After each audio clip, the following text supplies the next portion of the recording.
Vamos de BG+, né? Vamos falar de alimentação saudável, né? Depois o Prado volta a loquear aqui um pouquinho mais. E a gente vai falar de um alimento que deve ser consumido diariamente pela maioria das pessoas, mas que ainda desperta muitas dúvidas, que é a aveia. O que será que é melhor, né? A gente vai lá no supermercado e fica em dúvida. Aveia em flocos, o farelo de aveia ou a farinha de aveia? Nós vamos buscar as respostas e indicações de uso com a nutricionista Daiane Feltrin. Presta atenção. Olá, boa tarde. Hoje a gente vai falar sobre as aveias. É interessante a gente estar consumindo todos os dias, no mínimo 2 colheres de sopa.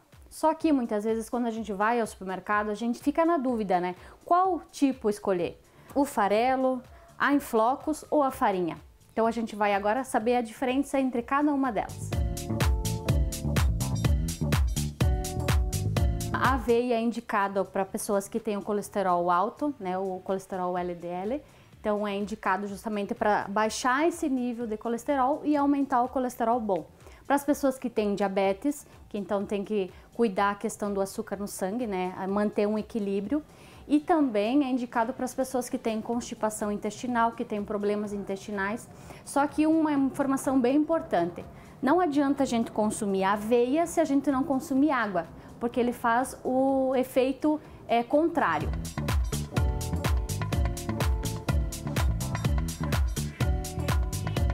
A aveia, ela é rica em proteínas, é rica em vitaminas do complexo B, ela tem ferro, manganês, potássio e zinco.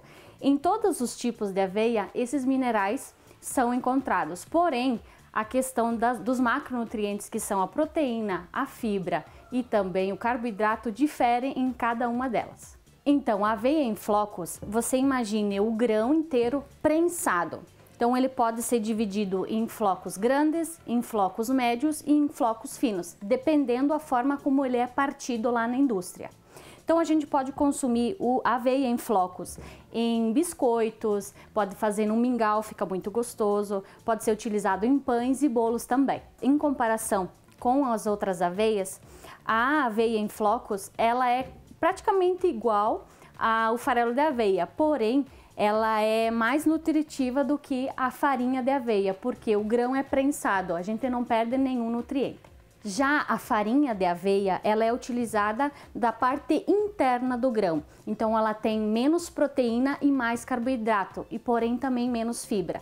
A gente pode estar utilizando a farinha de aveia substituindo a farinha de trigo. Então a gente pode utilizar em biscoitos, em bolos, em panquecas, em diversas massas e até em uma lasanha, por exemplo, na massa de lasanha. Então o último é o farelo de aveia, queridinho da dieta Duncan.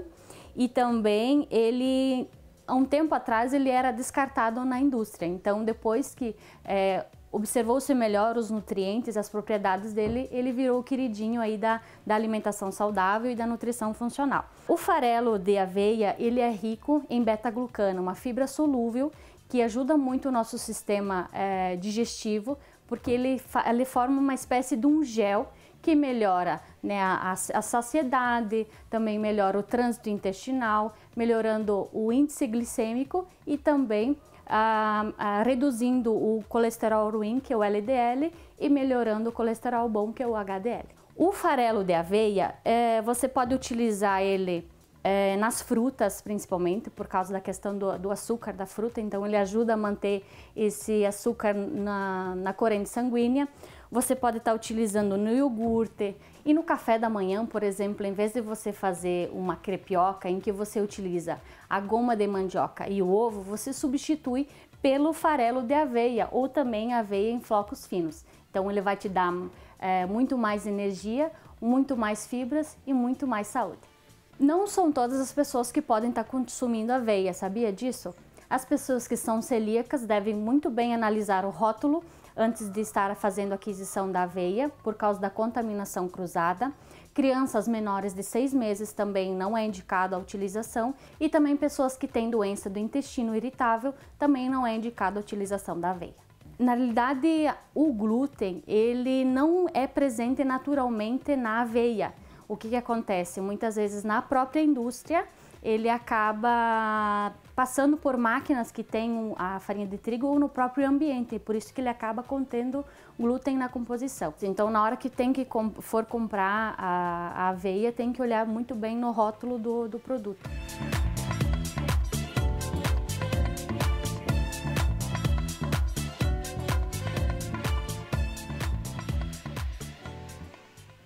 Tá aí, uma granolinha que a Daiane fez com aveia, uma delícia também. E o bolinho ali é de laranja com amoras e aveia. Para quem tem preconceito, né, eu não gostava nem de ouvir falar de aveia porque eu não gostava de mingau. Mingau era consistência para mim. Mas hoje eu fiz tudo faço tudo que a Daiane já tá falando ali também. Substitui para fazer a tal da crepioca, faz uma panquequinha ali com aveia no lugar da farinha de trigo. E aí a gente já está ficando um pouquinho mais saudável.